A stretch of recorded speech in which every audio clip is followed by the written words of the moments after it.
Okay, this next set is called Lung Na. And Lung Na is closely related to the set in the previous lesson. It's closely related to the Biu Choi set in Kulo Wing Chun.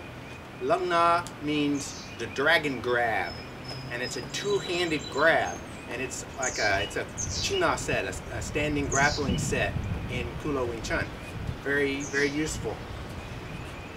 And it's related because it classically works off of the same got bong position that you learned or worked on in the Biu Choi set. So it looks like this. In a got bong position, the hands come up, switch into a grab, and as you pivot. And then you re-engage, and you go to this side. So when I get it going, it's got this nice flowing. The longer name was Bakwa Lung Na, Bakwa. Bakwa in Cantonese is the same as Bagua in Mandarin, just like from Bagua Zhang.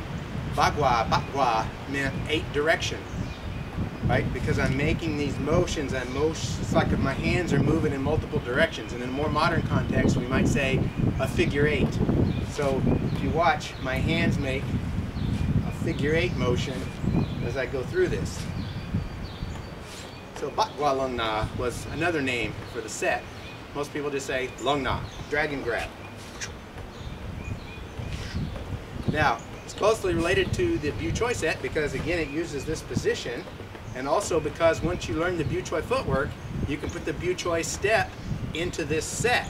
And then essentially you can tell that it's really kind of just a variation of the Biu Choi set. So if I do it with the footwork, I'm here, right, set, my assistant, here, bang. And this is a big pull. It's meant to grab the guy's arm as I pivot and yank him right off his feet. Boom! He goes that way.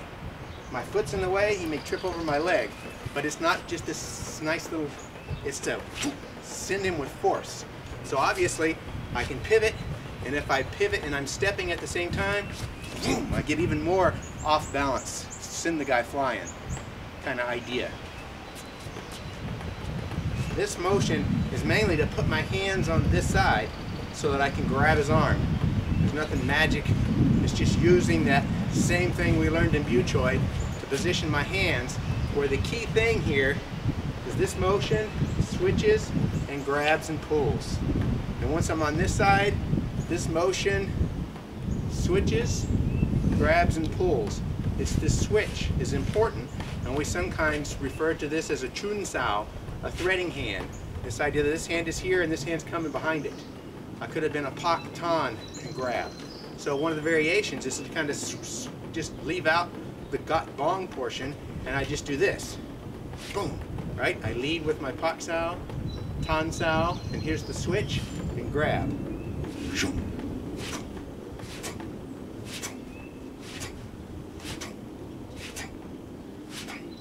And in fact, when we do the two-man version of the classic set, that becomes apparent. You don't even use this position. He's punching at me, I pick it up, boom, and then I punch at him and he does the same thing. And this one definitely makes more sense when you see it as a two-man with a partner, which will come in the next portion of this lesson. So, the important thing is that grab, right? And you can do it easily from chi sao. I can be rolling in chi sao and then come up under, and then I've got my same grab. My hands can be together at about elbow level, so I get a lot of power, or my hands as I come around can be apart, and it can be an elbow wrench this way, which again I'll show when I have a partner. That's the classic set, Lung Na. Now, from a Wing Chun Boxing perspective, we kind of changed the mechanics just like we did from the Biu Choi set. And remember, this position, which is got bong in traditional or classical Kulo Wing Chun, is essentially skull and crossbones in 52 blocks. So it's the same idea. I'm here, I'm going to come up and grab to the arm, pivot across. But now instead of staying upright and keeping it out here, I'm getting close. Right? So I'm here, pivot. I'm here, pivot. I'm here, pivot. I'm here, I could have stepped, right? Here, here. I'm keeping it close. Because now the idea we're using it just like one of the positions in Dumog. Dumog is Filipino standing wrestling, grappling, and a lot of people mix it into their panantukan. And then Dumog, that is one of the control points to grab somebody just above the elbow. And if I've got a hold of somebody right on their biceps, just above their elbow, in tight, my head is kind of behind their shoulder, I'm protecting my head so they can't hit me with their other hand. Obviously this arm I'm controlling, the other arm I'm hiding behind their shoulder so they can't reach me. And again, we'll show this two-man.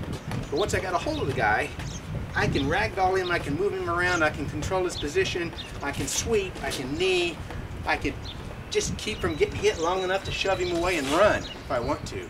But it's a nice protected position. So he's throwing something, we're in tight, I throw up my skull and crossbones, I hit his arm, I'm here, my head's protected, I hit him, and then I'm gone. That's the same idea, same as doing it, but I'm keeping it tight to here. But it's that same hand switch to get the grab, right? I'm on this side, it's that same hand switch gets the grab. Boom. Boom. Now that switching back and forth too can be an elbow strike. Imagine I've covered my head, his arms are up, I get that grab, I got a hold of his bicep, and then I'm going to pivot back, this position again, but I make it a strike right to the biceps, right? Or this side. You see, that's my same position. Now I'm just making a sandwich, striking right into his bicep. So I've covered my head, I get my grab, my position, now I pivot back that way again, boom, there's my strike, and then I'm gone. Or here's my strike, now I'm coming back with something else. So again, the classic version,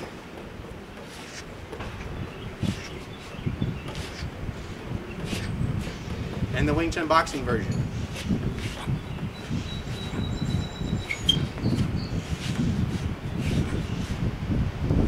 And that's Lung Na.